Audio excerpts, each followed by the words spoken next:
এই কুকুরটা সম্পূর্ণভাবে জন্মও নেয়নি, তার আগেই তার মা তাকে ছেড়ে চলে যায়। তবে লোকটা কুকুরটাকে খুঁজে পায় এবং একটা ছোট্ট কাঠি দিয়ে তার বাইরের আবরণটা ছিঁড়ে ফেলে। তারা প্রথমে সারপ্রাইজ হয়ে গেছিল এটা দেখে যে কুকুরটা নড়ছে, কারণ তারা ভেবেছিল কুকুরটা হয়তো মরে গেছে। তারা সাথে সাথে কুকুরের বাচ্চাটাকে গাড়ির মধ্যে তুলে নেয়। তবে কুকুরটা সারা রাস্তা চিৎকার করতে করতে আসে। তারা কুকুরটাকে বাড়ি এনে পরিষ্কার করে এবং দুধ খেতে দেয়। তারপর একটা বিছানা তৈরি করে রেস্ট করার জন্য ছেড়ে দেয়। প্রথমের কয়েকদিন ছোট্ট কুকুরের বাচ্চাটা হয় খাচ্ছিল না হলে ঘুমাচ্ছিল। তবে একদিন সে হাত পা নাড়িয়ে হামাগুড়ি দেওয়া শুরু করে। এরপর কুকুরের বাচ্চাটাকে সে যখনই হাতে করে নিত, বাচ্চাটা তার আঙুল চুষতে শুরু করত।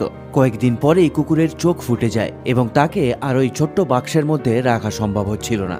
তারা কুকুরটার নাম দেয় লিটল র্যাট, কারণ তাকে দেখতেও ইঁদুরের মতো ছিল এবং তার শব্দটাও ইঁদুরের মতো ছিল। তবে তারপর সে একটা দুষ্টু বাচ্চাতে পরিণত হয়। বাড়িতে রাখা গাছগুলোকে সে টেনে টেনে ছিঁড়ে ফেলতে শুরু করে, কিন্তু